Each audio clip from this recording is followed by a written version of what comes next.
আসসালামু আলাইকুম রহমতুল্লাহি ওয়া বারাকাতুহু। আবারও চলে আসলাম আপনাদের মাঝে আরও একটি ভিডিও নিয়ে। দেখুন কিভাবে ইজামা বা শিঙ্গা লাগানো হয়, ফার্স্ট থেকে লাস্ট পর্যন্ত দেখানোর চেষ্টা করব। দেখতে থাকুন কিভাবে লাগানো হচ্ছে। আর এগুলা আজকে থেকে না, এটা একদম পূর্বে থেকেই হুজুর পাক সাল্লাল্লাহু আলাইহি ওয়াসাল্লাম থেকেই এই জামা প্রচলন ছিল এবং হুজুর পাক সাল্লাল্লাহু আলাইহি ওয়াসাল্লামও ইজামা করেছেন। আর ইজামা করা শরীয়ত সম্মত ভালো। শরীরের যত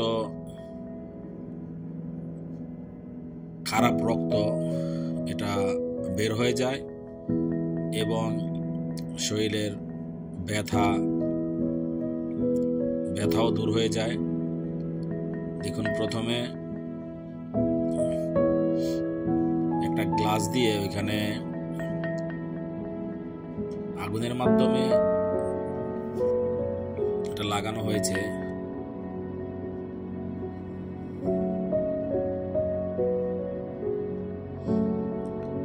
দেখতেই থাকুন।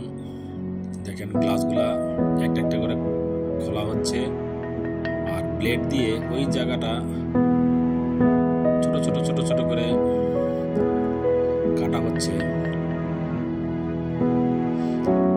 তারপরে সেম ভাবে আর ওই গ্লাসটা এখানে লাগানো হবে। দেখুন এই যে দেখেন রক্ত বের হওয়া শুরু হয়ে গেছে। শরীরের যত রক্ত বা যেটাকে খারাপ রক্ত, বিষাক্ত রক্ত যেটাকে বলা হয়, এটা বের হয়ে চলে আসে। এটা সবার জন্যই করা ভালো। দেখেন কত রক্ত বের হয়ে গেছে, রক্তের কালারটা দেখেন।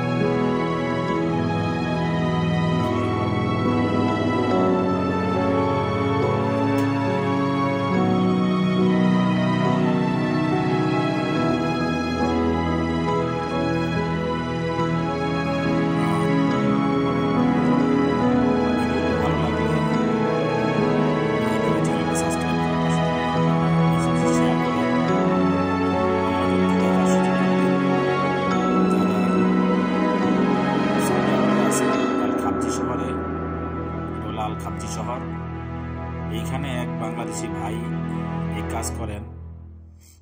এখানে ওনার নাম্বারটাও দেওয়া আছে।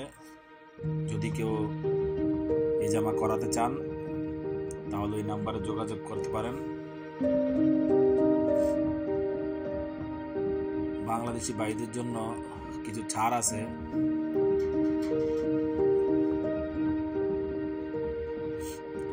দেখেন প্রতিটা গ্লাসের ভিতরেই রক্তে ভরপুর হয়ে গেছে। অনেকে এগুলো দেখলে ভয়ও পায়। কিভাবে ভিতর থেকে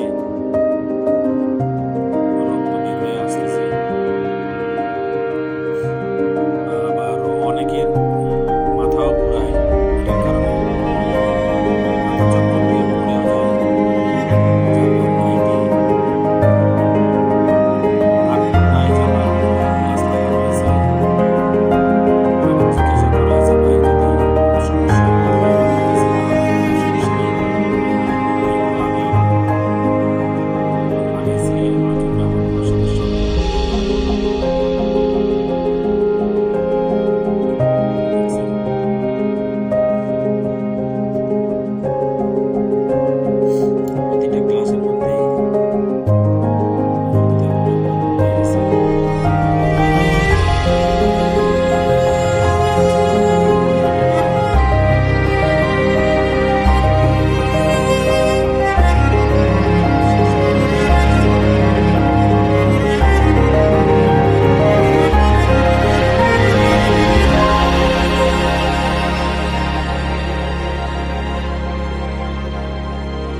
শেয়ার করবেন।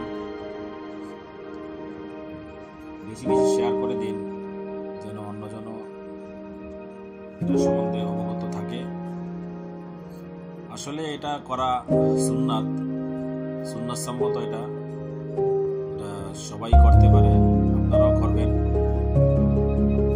নিজে নিজে না, যারা পারদর্শী আছে তাদের দিয়ে করাবেন। দেখেন ক্লাসগুলো খুলে ফেলা হয়েছে।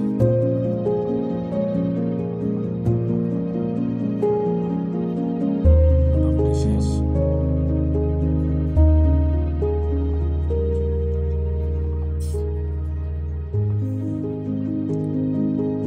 মোটামুটি কাজ সম্পূর্ণ শেষ হয়ে গেছে। আজকের মতো এই পর্যন্তই। ভিডিওটি ভালো লাগলে দয়া করে চ্যানেলটি সাবস্ক্রাইব করে পাশে থাকবেন, এবং যারা যারা ভিডিওটি দেখছেন তাদেরকে অসংখ্য অসংখ্য ধন্যবাদ, অভিনন্দন। আজকের মতো এই পর্যন্তই। সকলকে আসসালামু আলাইকুম ওয়া রাহমাতুল্লাহি ওয়া বারাকাতুহু। ধন্যবাদ।